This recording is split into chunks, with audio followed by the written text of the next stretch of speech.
St. Paul, we all familiar with his letter of St. Paul, 1 Corinthians. He speaks so much about the love that is surely perfect.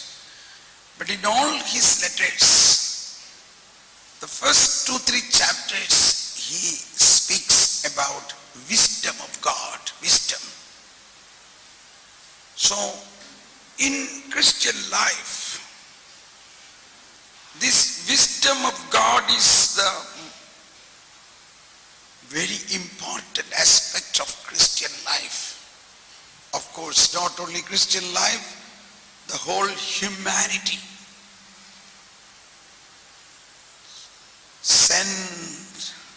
Saint Augustine, in his famous book, City of God, City of God. How many of you have read that book, City of God? Yeah, fathers are there. So these are the ways we have to grow into. We get a lot of books, but our reading habits should change. Our reading habit to change from some Protestant books to such books like City of God, Confession, others like Saint Augustine, John of the Cross, things like that. I have not studied theology, but I am also a person like any of you. But I have a beautiful library filled with all these great works. And sometimes or almost every day, I open 1 or 2 books and read little bit. So recently when I opened the book of City of God, these phrases touched me. Eventually, a Christian wisdom will conquer the world. Christian wisdom.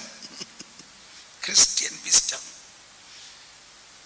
So I was so happy because I was always convinced of this aspect of wisdom which has come through Jesus Christ.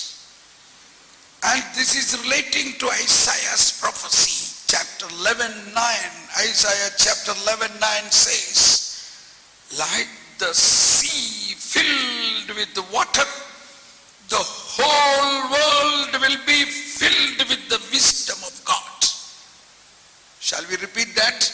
Like the sea filled with water, so the whole world will be filled with the wisdom of God. Do you believe this? How many of you believe this? How many of you believe this? How many of you believe this? Raise your hands and proclaim once again, I believe this. Like the sea filled with water, the whole world will be filled with the knowledge of the Lord.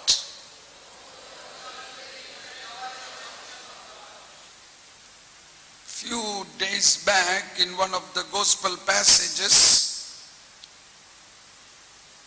this wisdom point came out, and I read the commentary of that by Saint Bonaventure.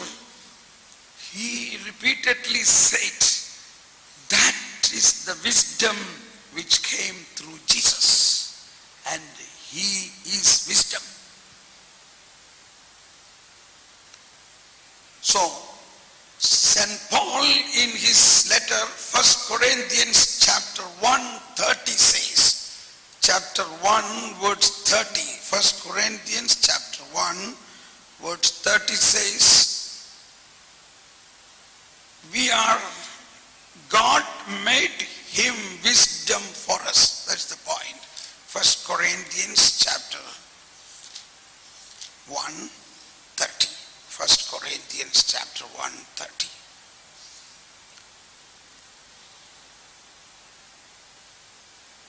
It is by him that you exist in Christ Jesus. Why we exist? We exist is because of Christ, whom for us was made wisdom from God. Another translation will say, God made him wisdom for us. Continuing, so there are 4 steps there. Wisdom from God, righteousness, sanctification and redemption. The subject I am asked to talk is about growth in the Christian life. Isn't it a beautiful step for growing? God made him 4 points. What are they? First is wisdom for us, righteousness, sanctification, redemption.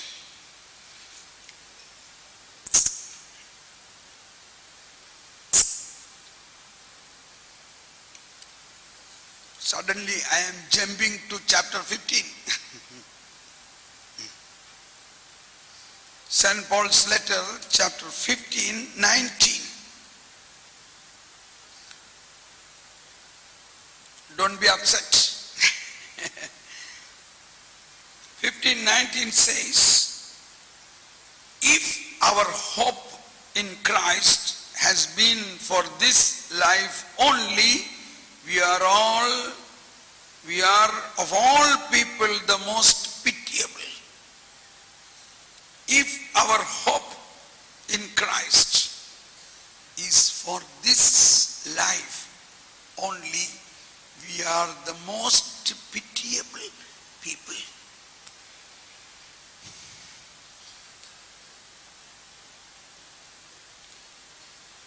Now, why do you come to church? Why do we go for novena? Why do we go to pray? Why do we go for retreat? Our primary outlook is somehow to live in this world with comfortable salary, a good house, 1 or 2 good car, very good dresses, and all the money what I need. That's enough. As soon as a child is born, we are worried or we are concerned, oh, he has to be educated in the best school, preferably convent school or a priest school, so that he should be a very good career builder, should become an engineer, a doctor. What for? So that he earn good money. Then what? Then he buy a land, make a compound wall, and make a big bungalow, very good palatial house, and well-to-do, good, successful man.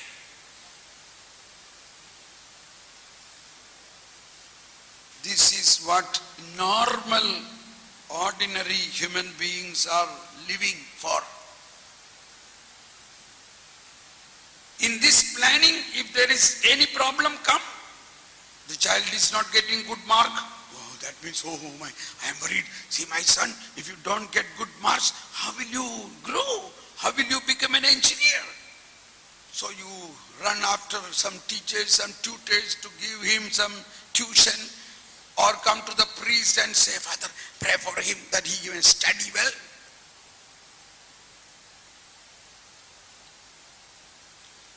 I tell you, we need a radical change in our Christian outlook.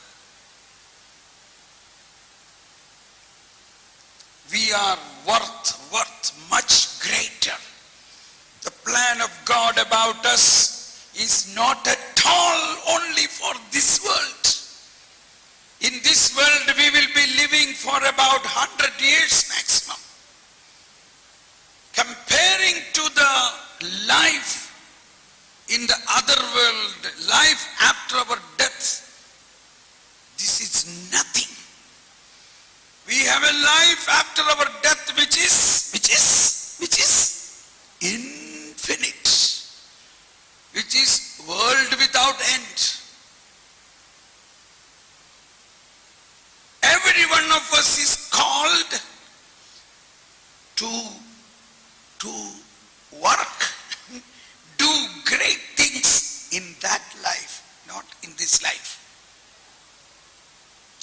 suddenly speak this when I began to speak about wisdom? This is wisdom. This is the wisdom of God. As I shared yesterday, I was an engineer working with very good salary, very wanted engineer, consultant, specialist. And at that time the Lord said, can you come for me? I want you to be an engineer of the kingdom of God.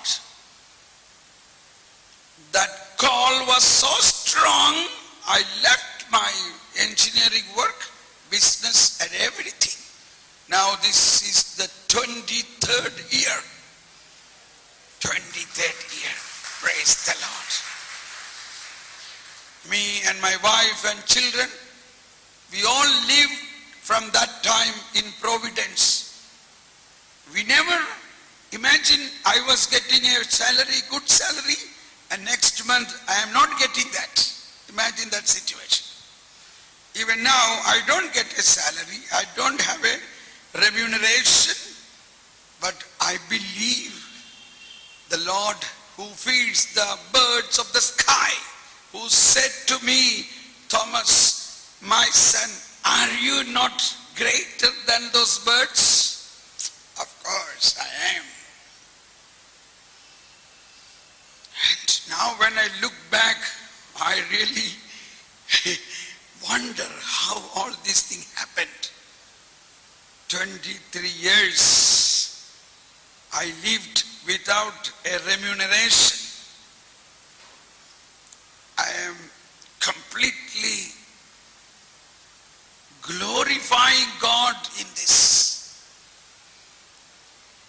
I was always thinking this thought and also always praying for wisdom of God. I was attracted by Jesus' one expression. He says, the queen from south came to see the wisdom of Solomon. She will raise up on the last day and condemn this generation. He meant particularly onto Pharisees. Because here is someone greater than Solomon. Here is someone greater than Solomon. This is Luke chapter 11, 30. Luke chapter 11 is the famous chapter where Jesus taught about prayer. This is a last sentence of his teaching about prayer. So what should we pray? Here is someone greater than Solomon. Here is someone greater than Solomon. Not only that, this someone is Jesus, who is the source of eternal wisdom. Praise the Lord. He is the source of wisdom. I pray every day for wisdom. Because in book of Wisdom chapter 6:14 says, she is waiting at your door early in the morning. Say everybody, she is waiting at your door early in the morning. You know, when I was in Bombay, my wife used to take a lot of trouble to make me wake up because I have to go for work. So I say, come on, make a cup of tea, then I will get up. She made one cup of tea, then again I sleep. Then again she wake me. Give me one more cup. Oh, how many times I made this, come on, get up. But I never get up. Only at 7 o'clock I used to get up. But since then, I came into the renewal, and more specifically since then I realized someone is waiting at my door, at my bedside. So before my sleep, I think about her. Who is she? Who is she? Wisdom. Wisdom. I said, I have to sleep now. Latest by 12 o'clock, I must sleep. The best time is 10 o'clock. I start preparing to sleep at 10 o'clock because she is waiting. I have to get up at 4 o'clock. 4 o'clock morning, I jump up. And my first prayer is, hello, where are you? Wisdom, wisdom. And I realized from that day onwards, my prayer life changed. First of all, I began to get little wisdom to pray. Wisdom to pray. First thought came to me was, I should not ask things of this world. There is something greater God has already prepared for me. Jesus said, when you pray, believe that you have already received it. And then Jesus said, before you pray, think about that your Father knows what you need. So my prayer is this, Father, my human mind cannot understand what exactly is your plan, and according to that plan, what I need. But you have already prepared something which is beyond my human perceptions. Give me that. And within a couple of days, I start seeing great change in my personal growth and in my thinking, in my understanding of the gospel, everything. Then I realized I did not understand the gospel the way I understand now, because I was focusing on the things of the material world. And when I switched over from the material world, or like St. Paul says, if you hope of a life in this world, then all what we see will have a earthly limitation. But we have been given a privilege to hope of the other world, a life eternal. Jesus said, if a seed dies, then it produces. A wheat dies, then it produces more. So our real growth comes only when we die. But not like the good thief. He also went to heaven. Going to heaven is not a big thing. Going to heaven is not a big thing. The good thief could go to heaven.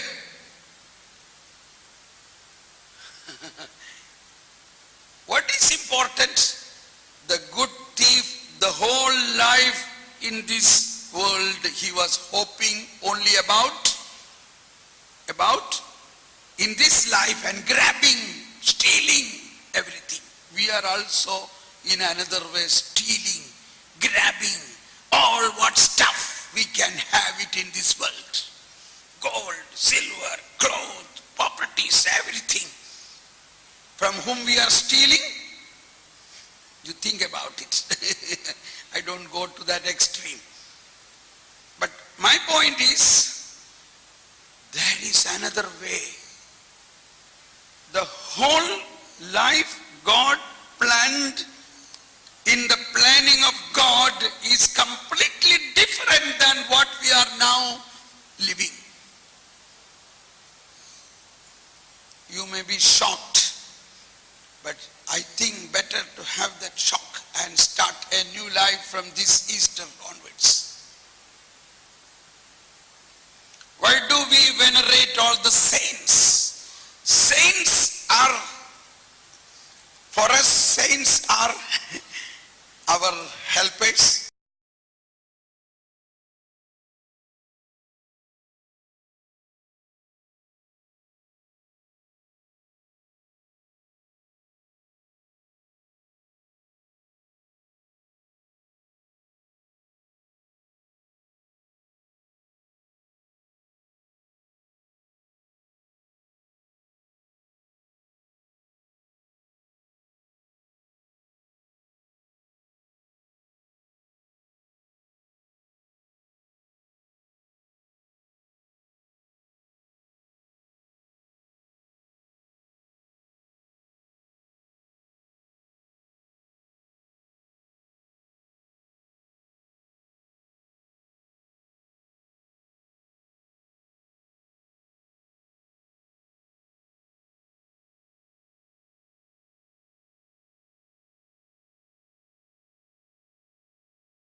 You should not die now. Wait. So, this is one idea.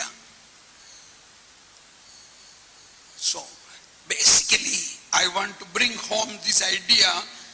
Christian life is not something to hope only about the life in this world.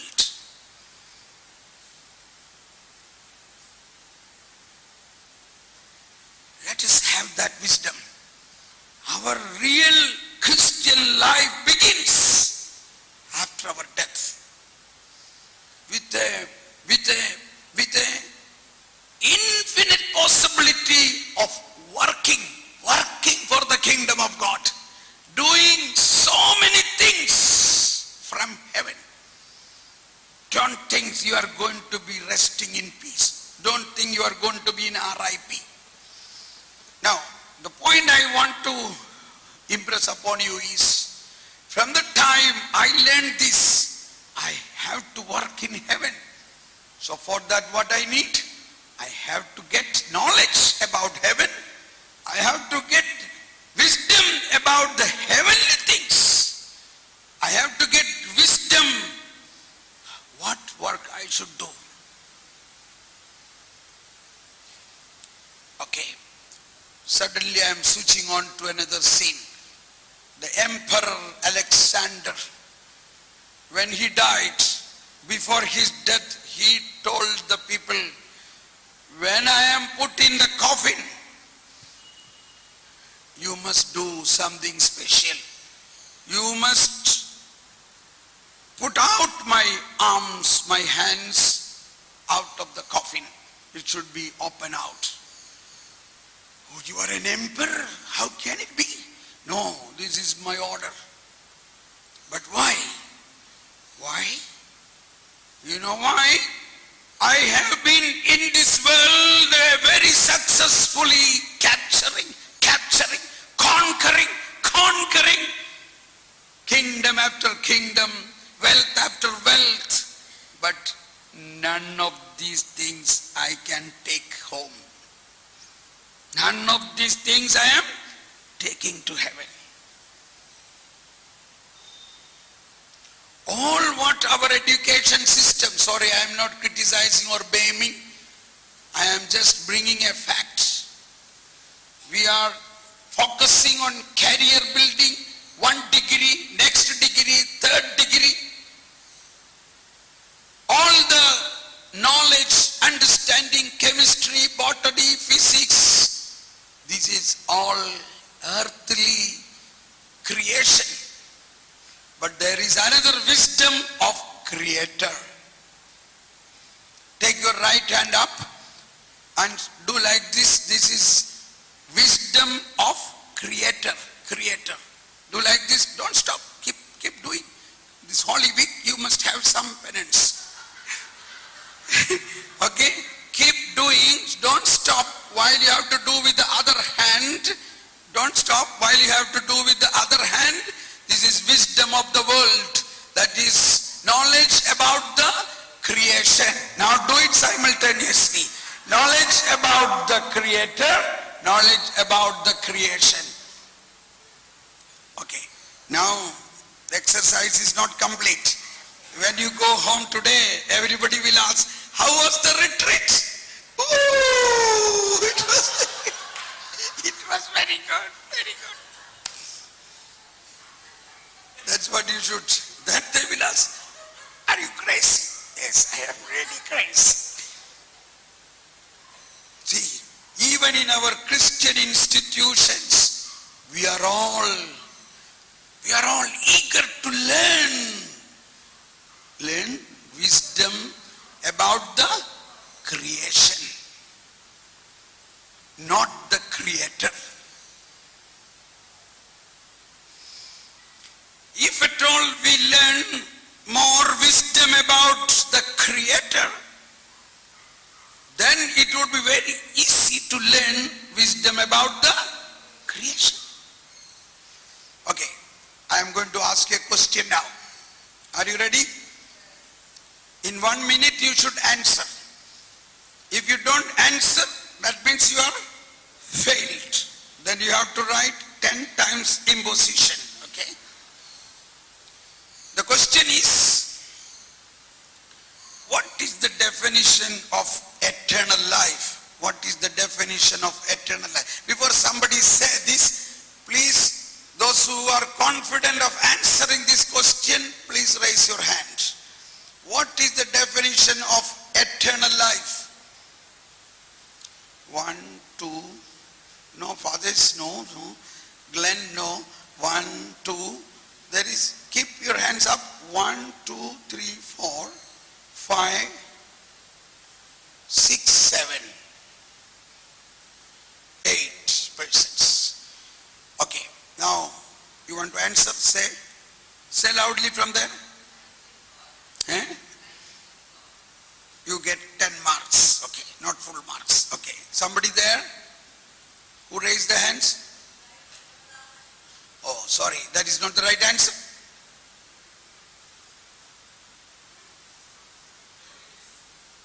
Knowing Jesus Christ, 50% mark. You? Life after death, sorry. Anybody other answer?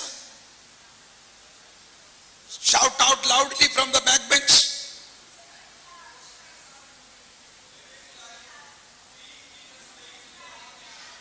No, sorry, yes, you? Oh my God. Glenn, look, I will fall down here. So none of you got a 100% mark. Do you have a different answer?